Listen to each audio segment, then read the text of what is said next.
Why? Carter would never go with you. I'm giving up custody of Carter Prescott. Olivia and I grew up together in the same children's home. We knew each other, understood each other, fell in love, and stayed in love. Not long after she gave birth to our son, her biological parents found her. Just like that, she became Olivia Prescott, the sole heiress to the Prescott fortune. Our son, Carter, began his elite education and took the Prescott name. Years later, when I handed Olivia the divorce papers, she looked up annoyed. Why? I answered quietly. Because last night the dinner I cooked got cold. You'll walk away with nothing. Don't be impulsive. Carter would never go with you. Olivia's eyes didn't leave her phone screen. Her company was about to go public. I used to be proud of how she'd changed, but now all that was left was a hollow ache. I'm giving up custody of Carter Prescott. Before all this, all we had was that tiny apartment. That's the only thing I'm taking. Mentioning the little place we used to share. Olivia's expression softened slightly. Are you still mad that Marcus Vance drove me home yesterday? He's just a business acquaintance, right? A business acquaintance who knew she was married but relentlessly pursued her anyway. I didn't say anything, just looked at Olivia. It had been a long time since I'd had the chance to really see her. Her makeup was flawless. The pink diamond earrings she wore were worth more than we used to spend in several months. In just a few years, everything had changed. She saw me shake my head and asked again, her patience wearing thin. Why? I repeated my voice flat because last night the dinner I cooked got cold before the Prescotts found Olivia. I was a full-time writer of short stories. My only hobby was cooking. Olivia had studied finance. Her starting salary was low and the work was grueling. She often skipped meals. Every day I'd pack a lunch and take it to her office. She always said it was the best food she'd ever eaten. After the Prescotts found her, Olivia insisted on keeping her first name and refused to divorce me. I continued to prepare 3 meals a day for her just like always. The first year, she told me she wanted to eat my cooking for the rest of her life. But a few years later, she was being carried home drunk by one of her admirers. I took her from a shoulder and tried to get her to eat something. She looked at the food I'd made with disgust. We have a chef, Ethan. You don't need to make all this every day. Then I asked you to come work at the company. Why didn't you? Are you always this idle? I never liked business, so I wanted nothing to do with the Prescott empire. Carter was very attached to her. He'd only come downstairs to eat when he heard her voice. I offered him the food, but he shook his head. Why won't you eat? I asked. Olivia thought my tone was too harsh. He prefers fine dining, not home-cooked stuff. What's the big deal? With his mother backing him up, Carter shoved the bowl hard. It shattered and hot soup spilled in my arm. Olivia just held Carter close, comforting him softly. Then she glanced at me. Just have a staff clean it up. I'm tired seeing the confusion in Olivia's eyes. I didn't bother explaining further. In her world now, perhaps only the flow of millions of dollars counted as significant. And Carter couldn't care less about my feelings. He'd been in top-tier schools since he was little and had more than once daydreamed about a more impressive father, a man who was a titan in the business world, not someone who liked puttering around in the kitchen. Only in the bright light of day did Olivia notice the burn on my arm. She called Carter over. Daddy got hurt last night. Go and make him feel better. Carter excelled in debate competitions, but in front of me, he rarely deigned to speak. I never had a father, and I thought showering my son with affection would earn his love. But it turned out I had no talent for it. Carter just stared at me coldly. After a few mumbled words when he was a baby, I never heard him call me dad again. You're not good enough to be my dad, he'd once said. Olivia tapped Carter's nose playfully. A mock punishment. That old apartment is pretty run down. It'll take some time to sort out the paperwork. You can stay here for now, she added. You always loved that set of chef's knives I got you, didn't you? They'd be hard to take. I packed my things last night. Just one suitcase. If no one's using the knives, just throw them out. After I said it, I almost laughed. The Prescotts had their meals catered or prepared by a private chef. If it weren't for me, this house wouldn't even need a kitchen, let alone an expensive set of knives. Are you going back to the old neighborhood? Olivia asked. I'll have Henderson drive you. I refused. Looking at mother and son, I managed to smile. You two are allergic to a lot of things. Get the family doctor to run some tests and let the chefs know. With that, I turned and left, not once looking back at the two people I had once loved more than anyone in the world. I didn't go straight back to my old place. Instead, I went to St. Michael's Home for Children where I'd grown up. Olivia and I had talked about visiting, but the Prescotts probably didn't think it was a respectable enough place for her. So, the plan kept getting postponed. For years, I donated a portion of my writing income to St. Michael's. The director recognized me the moment I walked in. She didn't know Olivia and I had divorced and started reminiscing about our childhood. Olivia and I grew up there. She was a year younger than me, and we were both tiny back then. The director suddenly pointed to the kitchen. Even as a little boy, you were always watching the cook, wanting to try your hand at it. Olivia hated garlic. At the home, kids couldn't afford to be picky eaters. But later, whenever I cooked, I'd secretly leave out the garlic for her. The director's unexpected memory sparked something in me, and I volunteered to cook lunch that day. I built up the fire, chopped vegetables, and simmered soup. A few kids gathered around, chattering excitedly. A guy who can cook is so cool. It smells amazing. I want to be a chef when I grow up. I give you 10 stars. Amidst their praise, I remembered the first time I met Olivia's parents. She was more nervous than I was. When they heard my profession was writer and my hobby was cooking, if it hadn't been for their ingrained upper-class reserve and their guilt over their long-lost daughter, they would have practically shown me the door. Olivia's father had only said, utterly useless. A gentleman keeps his distance from such things. News traveled fast in their circle. Olivia suddenly had a host of new friends and relatives. Every guest who came to our home and saw me cooking would tease Olivia. Your husband is quite a catch, actually knowing how to cook. Marcus Vance would also frown with concern. Olivia, doesn't your husband smell of food after cooking? Can you even sleep well at night? After enough teasing, Olivia couldn't hide her embarrassment anymore. But she still tried to spare my feelings, telling me gently, when friends come over, let's have the staff cook. And it's not like the Prescotts can't afford a chef. Carter picked up on it, too. My dad is not just some stinky cook who only knows how to make food. And you're so embarrassing. My dad should be a hero. I stayed at the children's home for a few days before returning to my old apartment, suppressing the memories that surfaced at every turn. I started clearing things out. When Olivia was found, the Prescotts had told us not to bring anything. They had everything Carter could possibly need. Everything in the old apartment was frozen in time from that day. I thought we'd hit the jackpot, but it turned out to be the moment my beautiful dream shattered. After clearing out Olivia's things, I slept, waking up well past noon. I found over a dozen missed calls on my phone, all from Olivia.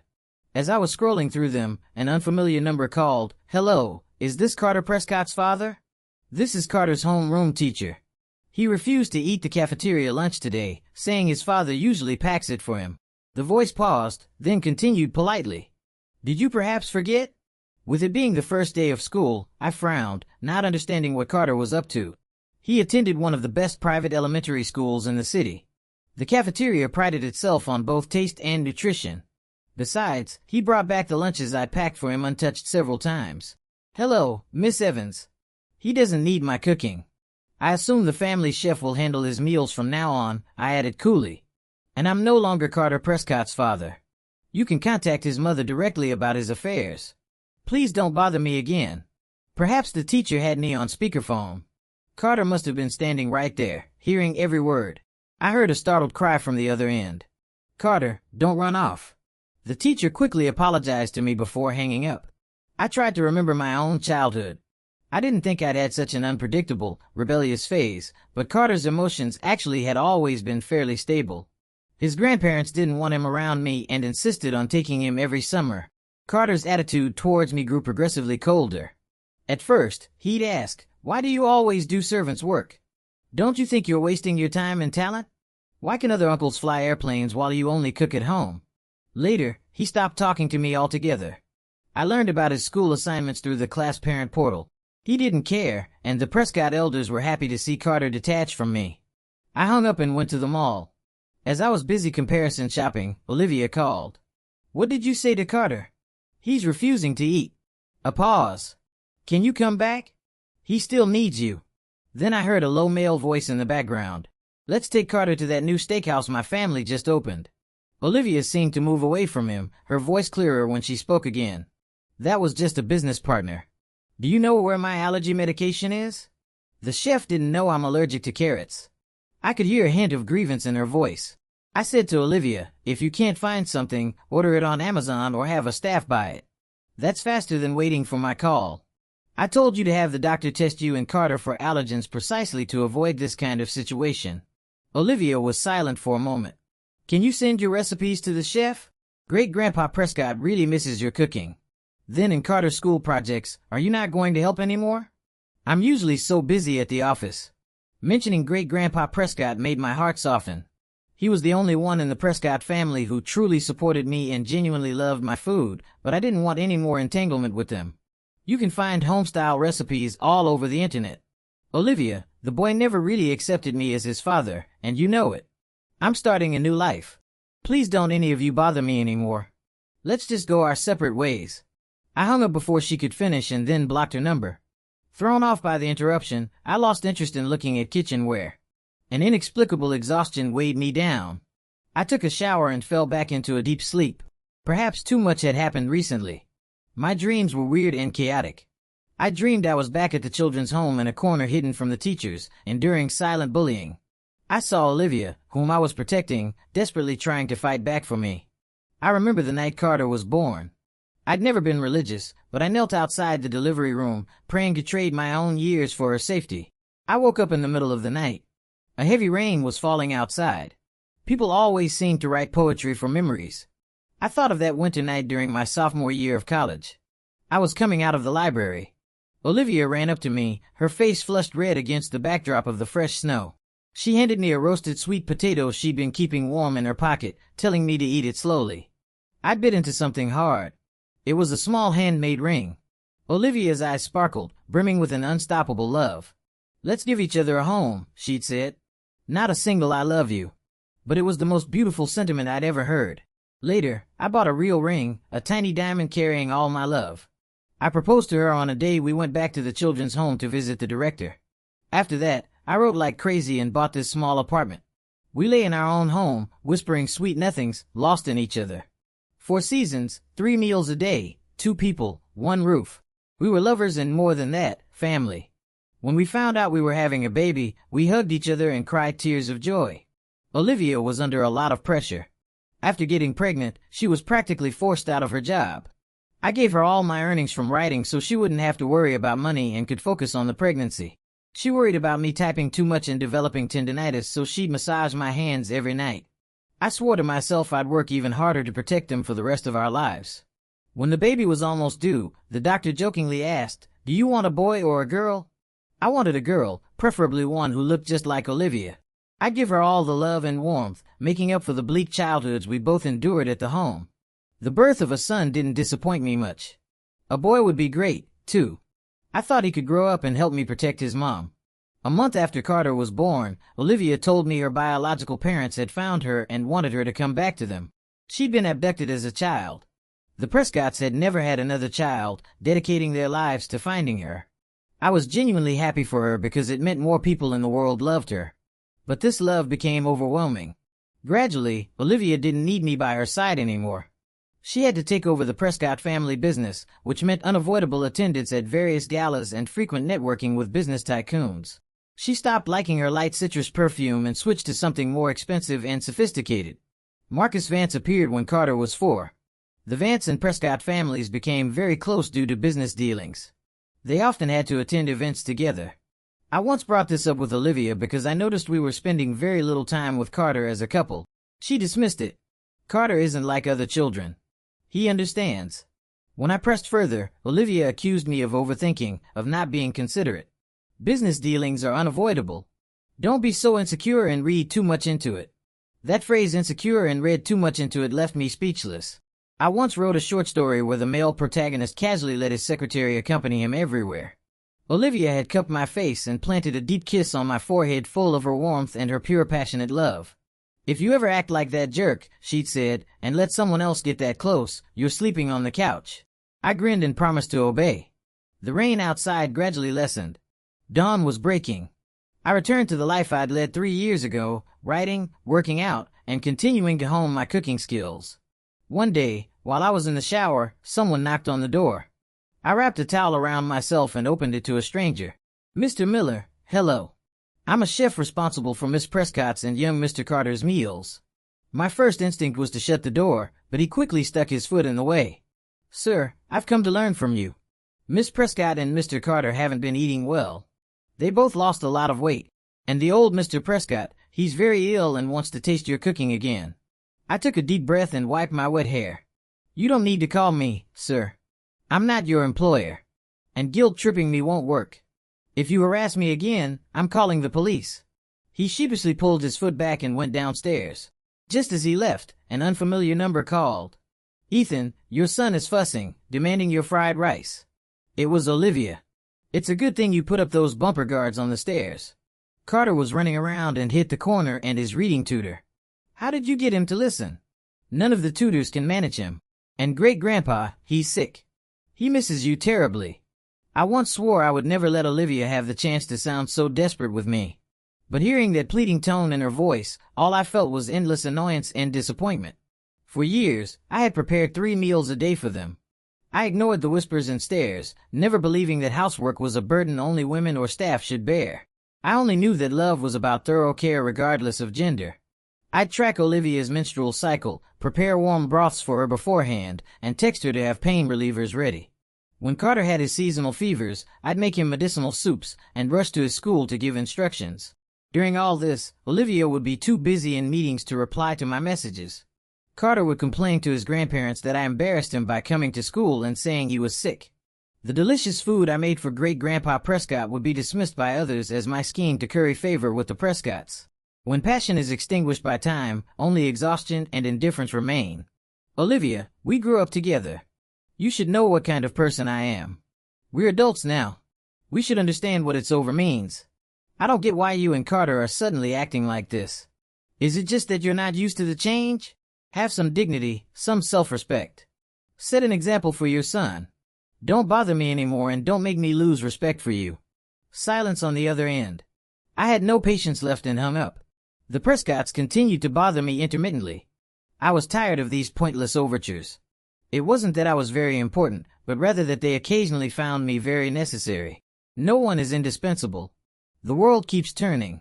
This clear realization made me decide to sell the apartment. I'd use my savings to see the world, to explore different cuisines, north, south, east, west. I wanted to taste it all, to discover the cultures behind the food. In the Prescott's eyes, caring about food seemed to be something shameful. At a family dinner once, I quietly suggested to Olivia that we could take Carter to try different regional specialties. Olivia frowned. His coding classes are fully booked. Don't give bad ideas. If he wants to eat something, we can just send someone to buy it or hire someone to make it. Her father spoke and Prescott Sr. scoffed. Obsessed with eating all day. What good can come of that? The husband you found is rather common, I see. Olivia said nothing in my defense. Carter didn't want to sit next to me either, running over to his grandfather. Our Carter is going to be different from ordinary children. And Olivia never offered a word of explanation for me. The girl who once said marrying me was like finding a treasure now seemed to find me an embarrassment. But now I was unburdened, free from family obligations. All that remained was an anticipation for the varied flavors of the future. The apartment sold quickly. I packed my bag and just left. I used to think that cooking only made me happy if it was for Olivia and Carter.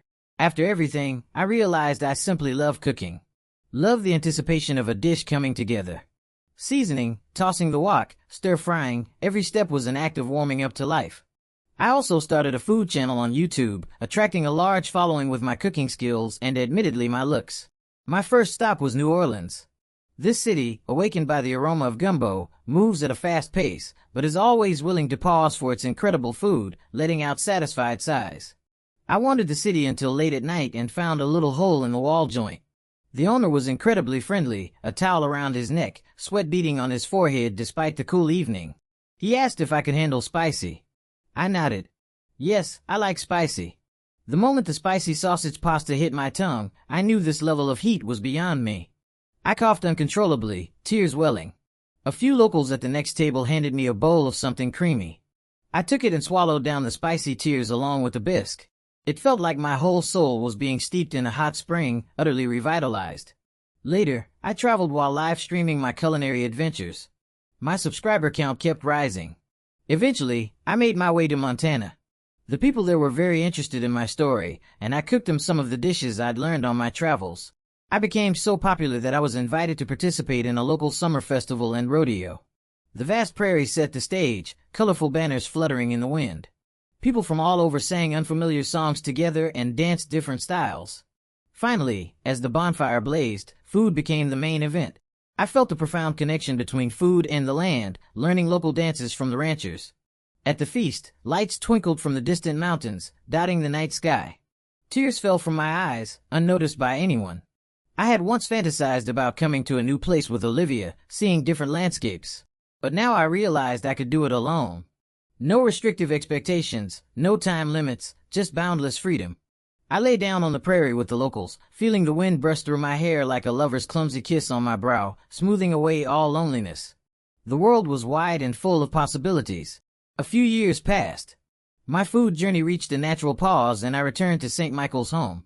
This year was the director's 60th birthday and also the home's anniversary.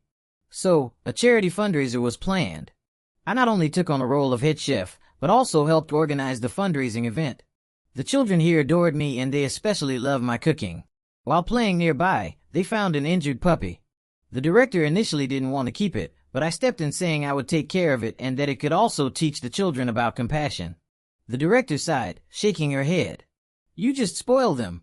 The children's cheers nearly drowned me out. That night before bed, I found my doorway piled high with candy. They had also gone from casually calling me Ethan or Mr. to one day unanimously calling me Dad. It was both amusing and touching. Having grown up an orphan myself, I understood their longing for love. One day, a corporate sponsor arranged for the children from St. Michael's to have a free day at an amusement park. Several staff members, myself included, chaperoned. As I was queuing for tickets, a commotion erupted behind me. The children were actually fighting. I hurried over and heard them arguing. "Dad is my dad. You can't just call him that. Who are you? You're the one who shouldn't be calling him Dad. I'm Carter Prescott. Stay away from my dad. I'm his real son." "Liar. Dad's last name is Miller. Your last name is Prescott. You're just a big fake." I hadn't seen Carter in years. He was much taller and thinner. It was only when I heard those words that I recognized him. I separated the children, my voice stern. "Who started it? Tell me." I rarely lost my temper, and my tone made the children lower their heads sheepishly. Carter, looking guilty, came over and tugged my shirt. "Dad, I started it. They were calling you Dad, but you're my dad." I gently removed Carter's hand from my shirt, crouched down to look him in the eye, and said, seriously, regardless, hitting someone is wrong. You know basic right from wrong, don't you? He ignored my question, his eyes turning red. "I don't care." "Dad, don't you want me anymore?" I frowned, wondering what was wrong with the Prescotts, how they could have neglected their son's sense of responsibility so badly. I stood up and scanned the area. Olivia was standing a short distance away. "Ethan, he's missed you terribly," she said. Her makeup was still perfect, but it couldn't hide her exhaustion. When Olivia and I first separated, I'd imagined what it would be like to see her again. I thought I'd be overwhelmed by emotions, that I'd be agitated or tearful. But now, in this moment, I felt nothing. Looking at Carter, still glaring at the other children, I just felt a sense of trouble. I asked the kid from St. Michael's if anyone was hurt. A little girl named Lily raised her hand timidly. "Dad, the little bamboo person you made me got broken." Carter became even more agitated. "Dad made that for me." No one was seriously hurt, which was a relief. I contacted the lead teacher. I told Lily I'd make her an identical bamboo figure and a bigger one as compensation. Lily, satisfied, went off with the others. Carter was still making a scene. Olivia couldn't manage him alone. I walked over. "Carter, it's been years and you've disappointed me greatly." Carter, clearly not expecting criticism upon our reunion, froze. I continued, looking at the boy before me.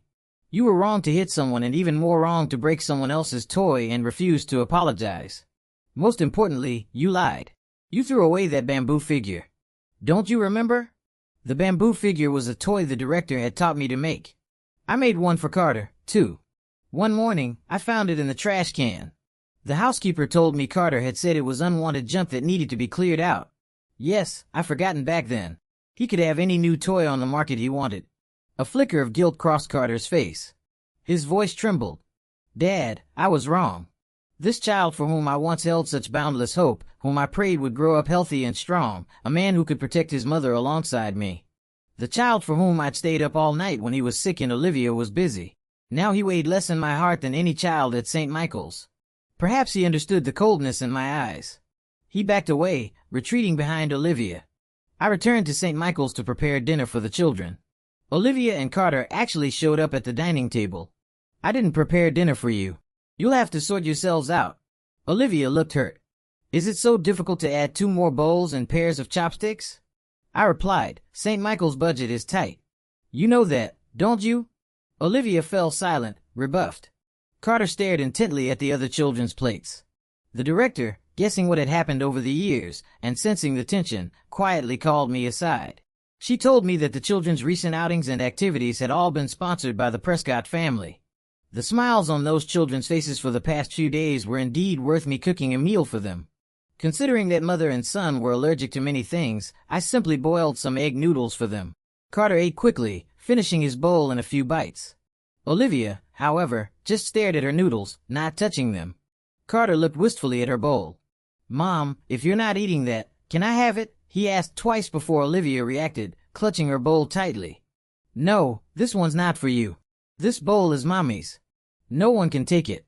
Summer's at St. Michael's to save on electricity. The children all crowded into one air-conditioned room. Carter wanted to sleep next to me. Dad, a lot of the stories you used to tell me, I can't find them online. The mouse who stole the corn, did he ever make it through that big gate? I gave him a bewildered look, wondering if this kid had been possessed. Why was he suddenly interested in those stories? I remembered a family dinner years ago. Carter had wandered off. I went looking for him and found him with Marcus Vance. They were holding hands, looking like a real father and son. Uncle Marcus, your adventures are so cool, way more interesting than the stories my dad tells. I should be your son. Marcus had chuckled, his eyes full of sincerity. Sure, if your mom agrees. Carter's fist clenched. Mom will definitely agree. She probably thinks that other man is useless, too. These memories intruded unpleasantly. I made a shushing gesture at Carter, ignoring his hurt expression and motioned for him to come outside with me. Other children were trying to sleep. I found Olivia. Is your little experience life at the children's home charade over? Olivia, you came from a place like this yourself. You know these teachers don't have it easy. With you two here, they have to spend extra energy looking after you. Don't be so selfish. Take Carter home. It must be hard to explain this to your parents anyway. And don't come back. Olivia looked at me steadily for a moment, then took Carter's hand and started to leave.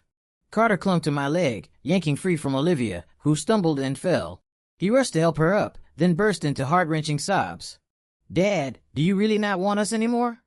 Don't you love Mom and me? I sighed exasperated. Carter, you were the one who didn't want a dad first. I turned and walked away, not looking back at them, ready to face my own life. The staff at St.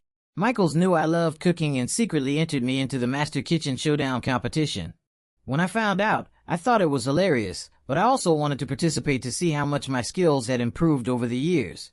Attracting more public attention to our children's home was also one of my goals. The highest level of culinary art requires only the simplest tools. I brought the cooking utensils from St. Michael's and dove right in. Perhaps because of my years traveling, my understanding of food had become more precise. I actually made it to the finals. The director and the children were in the audience cheering their hearts out for me. The final round's theme was memory. Contestants had free rein looking at my cooking tools. Many images flashed through my mind. Mr. Miller, a host asked later, can you tell us why your winning dish was such a simple-looking bowl of fried rice? The competition had many sponsors and naturally garnered widespread media attention.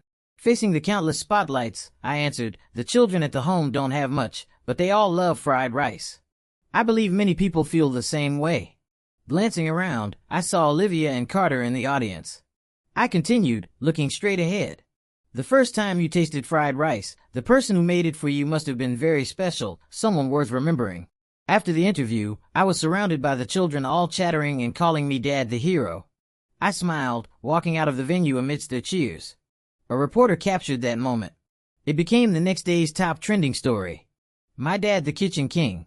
Carter didn't even get a chance to hand me the flowers he was holding. Olivia called my name several times.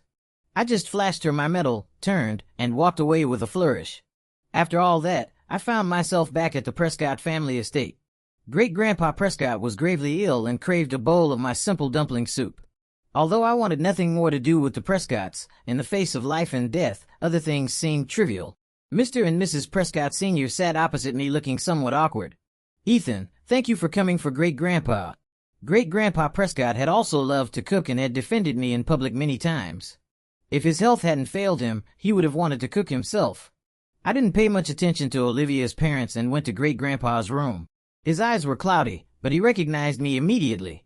Ethan, what took you so long to come see me? I went over and took his hand, smiling in apology. Great-Grandpa was silent for a moment, then asked, is there no chance for you and Olivia? I didn't want to hurt the old man, but I didn't want to lie either. No matter what, you'll always be the grandfather I respect. He sighed heavily. Actually, Olivia regretted it a long time ago. And Carter, he's a good boy, but his upbringing was flawed. Hearing these reassurances now, I felt no ripple of emotion. I changed the subject. Grandpa, would you like your dumpling soup thick? Great-Grandpa suddenly gripped my hand, a faint light flickering in his cloudy eyes. Do you still love Olivia? If you do, I'll use every last bit of strength this old body has to help you get justice for all the wrongs you suffered. I looked at this frail old man, still trying to salvage an unsalvageable love for his descendants. Grandpa, I once loved Olivia very much. I consider them more important than my own life. Great-Grandpa Prescott murmured, fate plays cruel tricks. It's our Prescott family that wronged you. You're a good man, Ethan. The sound of breaking glass came from outside the door. It was Olivia who had tried to bring in a glass of water. She looked pale, a few strands of hair falling across her forehead as she turned and left in a daze. Finally, the old man sighed and told me to make the soup thin. In his day, he said they didn't have many thick soups. As I was leaving the Prescott estate, Marcus Vance was smoking by the gate. He'd always looked down on me, and now his disdain was undisguised. What's so great about you? Why is Olivia still hung up on you? I shrugged. That's between you two. Seeing my indifference, he stepped forward, grabbing my collar. You just walked away and left her alone. That time she got drunk. She was still calling your name. Marcus, that's enough. This is between us. Olivia's voice cut in. She stood in front of me. Marcus threw down his cigarette and stormed off. The scene felt strangely similar to one from over 20 years ago. Only back then, I was the one protecting her. Life is fleeting like a dream. All things flow like water. Olivia steadied herself and smoothed her hair. Ethan, it's not just Carter. It's me, too. We can't live without you. I keep thinking if I hadn't gone back to the Prescotts, would we have been happier? She grabbed my arm. Ethan, come back. Please, I'm begging you. You must still love me, don't you? I calmly stepped back. I already told Grandpa. I don't want to repeat myself. In all my memories, Olivia had never looked so defeated. Her lips trembled, tears welling in her eyes and silently streaming down her cheeks. When she first joined the Prescott family, she was under immense pressure. I was there with her, helping her analyze everything. After her showers, she used to love resting her head with her long, damp hair on my chest, quietly listening to my heartbeat. I too believed love could last forever. It turned out to be just a fleeting bloom. Olivia had indeed lost a lot of weight. I gently pried her fingers from my arm. Her wrist was so slender, I felt it might break with a little more force. How can you prove you don't love me? Ethan, don't lie to me.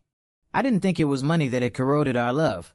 It was just that money brought too much, made people feel like opportunities were limitless, so they no longer needed to cherish what they had. Over the years, I had been like a dish from piping hot to leftovers. It wasn't time that changed, but our hearts. I looked her straight in the eye and asked, why should I have to prove anything to someone who won't be in my future? Later, I returned to St. Michael's home. I continued my food live stream and spent my days with the children. My top supporter, Big Fan 01, was always the first one in my chat when I went live. I checked his profile. It was as clean as a new account. On New Year's Eve, I made dumplings. I asked my viewers to guess the filling. I emphasized they were for myself, that I had rather quirky tastes. There were many guesses, but no one got it right. Big Fan 01 left a comment, just pickled relish and sharp cheddar. Then they quickly went offline. That comment confirmed it. It was Olivia. As the clock struck midnight, I sent all the children off to bed. I went outside to look at the snowman they had built, taking pictures to remember it. Car headlights illuminated the drive. I then noticed a tall figure and a smaller one standing in the snow. No idea how long they'd been waiting. Happy New Year, Dad. I didn't take the gift Carter offered, nor did I show any interest. He grew anxious, opening it to show me. Inside was a container of dumplings. Dad, Mom, and I made these ourselves. We even kneaded the dough for the wrappers. Olivia also spoke, her voice hesitant. Try them. It's your favorite. And there's a bowl of noodles the way you taught me. I glanced at it and said flatly, this food is already cold. I'd said those words when we divorced. Olivia understood what I meant. The moonlight on the snow cast a pale, ghostly light on her face. She wanted to say more, but the past was gone like spilled water that couldn't be gathered. Carter looked distraught and didn't want to leave with Olivia. He was forcibly pulled back into the car by Prescott family security, but was still shouting, Mom, you're a liar. You said if we cooked for Dad, he'd come home. He struggled desperately, banging on the car window. Dad, I was wrong. I was wrong, Dad. The car drove away, but his wail still disturbed the children who hadn't really been asleep. They rushed outside, surrounding me with worried faces. Dad, if you want to go back your own family, we all support you. The children at the home were mostly sensitive in a way that broke your heart. Looking at their eyes, shining in the moonlight, I hugged them close. Dad isn't going anywhere. This is Dad's home. I'll always be here for you.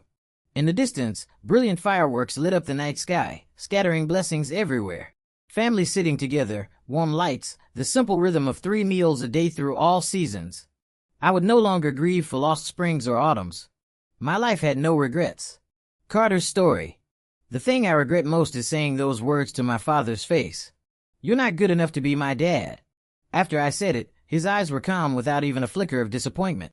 Later, I threw countless tantrums in front of my mother, demanding she bring Dad back, even though our household never lacked for staff. No one could ever make food that tasted the same, and no one would ever treat me with such meticulous care. Though I was still young, I could sense acutely that this absence would bring me unbearable pain.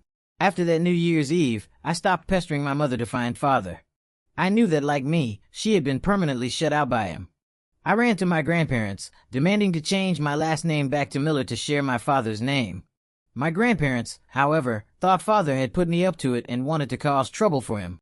Only then did I realize that from my very surname, my life had been locked into a predetermined path.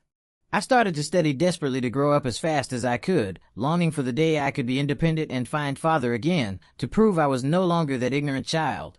But Father was ruthless enough not to leave me any chance. The year I turned 18, Father collapsed at the children's home. Mother arrived at the hospital before I did.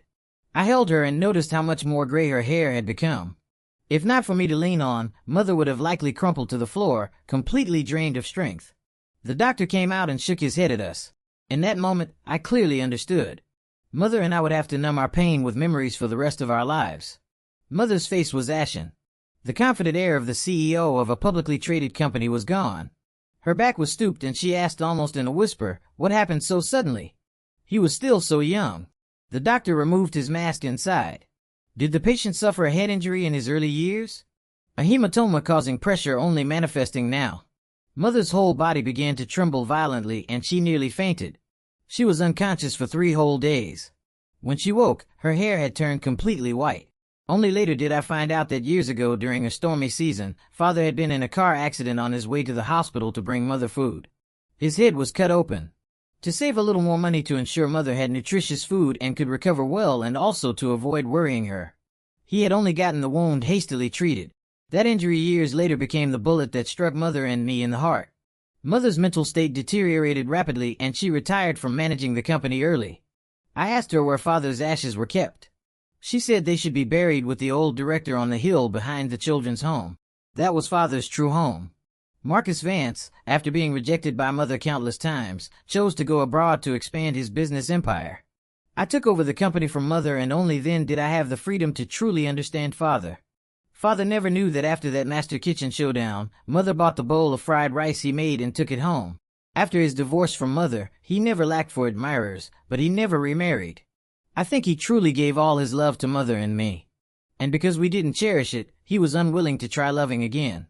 Mother bought back the small apartment they once shared, paying a high price for it. Disregarding my grandparents' objections, she settled there. The previous owner gave her a diary, asking her to keep it safe, hoping to return it to the original owner if he ever came back. When Mother chose to end her life with pills at 45, I found that diary in her hand. Only then did I discover it was my father's. Many pages were filled. A few entries were circled and read by my mother. Olivia gave me this diary.